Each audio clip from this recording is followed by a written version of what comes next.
नमस्कार दोस्तों। विजन सलाई न्यूज में आप सभी का स्वागत है। जैसा कि आज बजट का प्रस्तुतिकरण हुआ है, जो माननीय सीतारमण जी ने बजट प्रस्तुत किया है, इसके बारे में क्या हुआ क्या नहीं, यह हम बात करते हैं। चलो देखते हैं वीडियो में। बजट क्या है? बजट फ्रांसीसी शब्द बोगेट से लिया गया है, जिसका अर्थ छोटा बैग है। आम बजट एक वर्ष 1 अप्रैल से 31 मार्च तक की अवधि के दौरान सरकार की प्राप्तियों और व्यय के अनुमानों का विवरण होता है। भारतीय संविधान के अनुच्छेद 112 में बजट शब्द का प्रयोग किया गया है। इसे बजट का नाम न देकर वार्षिक वित्तीय विवरण कहा गया है, जिसका उल्लेख 112 के अंदर है। वित्त मंत्रालय में आर्थिक मामलों के विभाग का बजट प्रभाग बजट निर्माण के लिए जिम्मेदार नोडल एजेंसी है। बजट प्रत्येक वर्ष फरवरी के पहले कार्य दिवस को भारत के वित्त मंत्रालय द्वारा संसद में पेश किया जाता है। भारतीय बजट का इतिहास। भारत का पहला बजट ईस्ट इंडिया कंपनी के जेम्स विल्सन द्वारा 18 फरवरी 1866 को पेश किया गया था। जेम्स विल्सन को भारतीय बजट व्यवस्था का जनक भी कहा जाता है। स्वतंत्र भारत का पहला वित्त बजट R.K. शनमुखम चेट्टी ने 26 नवंबर 1947 को पेश किया था। गणतंत्र भारत का पहला बजट 28 फरवरी 1950 को प्रस्तुत किया गया था। 1958-59 में पंडित जवाहरलाल नेहरू ने आम बजट पेश करने वाले देश के पहले प्रधानमंत्री बने थे। इंदिरा गांधी 1970 में बजट पेश करने वाली पहली महिला वित्त मंत्री थी। इसके बाद 2019 में निर्मला सीतारमण दूसरी महिला वित्त मंत्री रही। देश के पूर्व प्रधानमंत्री मोरारजी देसाई अब तक सबसे अधिक बार 10 बार बजट पेश किया था। वर्ष 2017 में रेल बजट का विलय आम बजट में कर दिया गया था। वर्ष 1924 में एक वर्ष समिति सिफारिशों के आधार पर सरकारी वित्त से रेलवे वित्त को अलग कर दिया गया था, लेकिन पिछली बार इसे फिर से विलय कर दिया गया है। पंडित जवाहरलाल नेहरू, राजीव गांधी और इंदिरा गांधी ने प्रधानमंत्री पद पर रहते हुए बजट पेश किया था। बजट 2021-22 भारत का पहला पेपरलेस बजट था। बजट पारित करने की प्रक्रिया। बजट पारित करने को वित्त विधेयक के रूप में पेश किया जाता है। वित्त विधेयक केवल लोकसभा में ही पेश किया जाता है। बजट लोकसभा में पास होने के बाद राज्यसभा के पास विस्तृत भेजा जाता है। यदि राज्यसभा इसके 14 दिन के अंदर स्वीकृति प्रदान नहीं करती है तो बजट को पास मान लिया जाता है। बजट 2023-24 की मुख्य बातें। वित्त मंत्री निर्मला सीतारमण ने बजट पेश करते हुए कहा कि महिलाओं के लिए महिला सम्मान बचत पत्र योजना शुरू की गई है, जिसमें महिलाओं को 2 लाख की बचत 7.5% का ब्याज मिलेगा।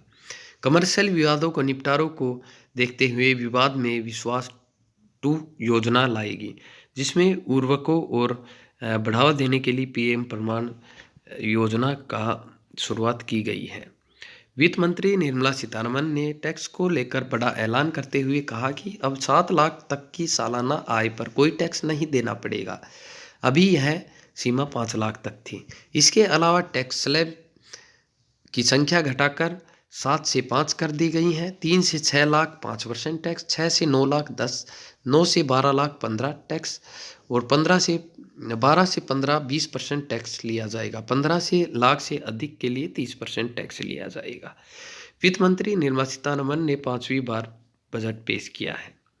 कारीगरों एवं शिल्पकारों को मदद के लिए PM विश्वकर्मा कौशल सम्मान योजना शुरू की जाएगी। वित्त मंत्री ने कहा कि बागवानी परियोजना के लिए 2200 करोड़ रुपए का रकम जारी की जाएगी। साथ ही इन्होंने कहा कि हम पर्यावरण की रक्षा के साथ यह विकास में ग्रीन ग्रोथ का नाम दिया गया है। केंद्र सरकार प्रधानमंत्री कौशल विकास योजना 4.0 लॉन्च करेगी। युवाओं को अंतर्राष्ट्रीय अवसरों को कुशल बनाने के लिए विभिन्न राज्यों में 30 स्किल इंडिया इंटरनेशनल सेंटर स्थापित किए जाएंगे। गोवर्धन स्कीम के तहत 500 नए संयंत्र स्थापित किए जाएंगे। साथ ही वरिष्ठ नागरिक खाता स्कीम योजना से 4.5 लाख से बढ़ाकर 9 लाख कर दी गई है। बजट भाषण। निर्मला सीतारमण ने कहा कि वर्तमान वर्ष के लिए हमारी अर्थव्यवस्था की वृद्धि 7% रहने का अनुमान किया गया है।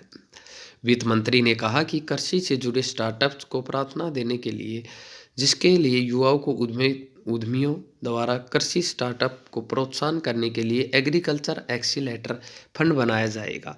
वित्त मंत्री निर्मला सीतारमण ने कहा कि मिलेट्स को पैदावार करने के लिए इजाफा करने का ऐलान किया गया है।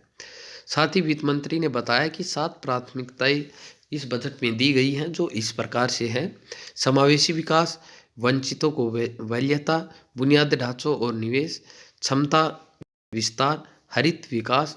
नंबर 6 है युवा शक्ति। 7 नंबर वित्तीय क्षेत्र।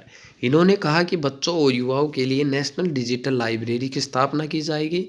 पशुपालन, डेयरी और मत्स्य पालन पर ध्यान देते हुए कृषि ऋण को लक्ष्य बढ़ाकर 20 लाख करोड़ रुपए किया जाएगा।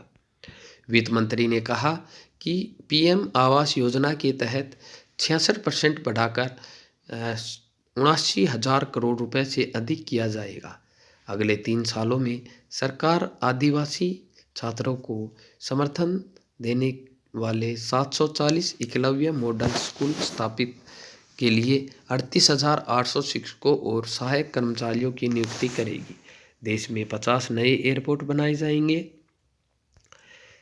सीवर सफाई मशीन आधारित योजना भी लाई जाएगी और एआई के लिए, आर्टिफिशियल इंटेलिजेंस के लिए अपना नगर निगम बॉन्ड जारी कर सकेंगे।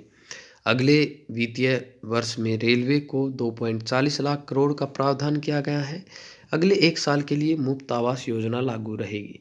साथ ही पूंजी परिव्यय 30% से बढ़ाकर 10 लाख करोड़ रुपए तक सकल घरेलू उत्पाद किया जाएगा। नेक्स्ट स्लाइड पर इस तरीके से हैं ये सब। तो अगर आप चैनल पर नए हैं तो सब्सक्राइब करें, लाइक करें, शेयर करें।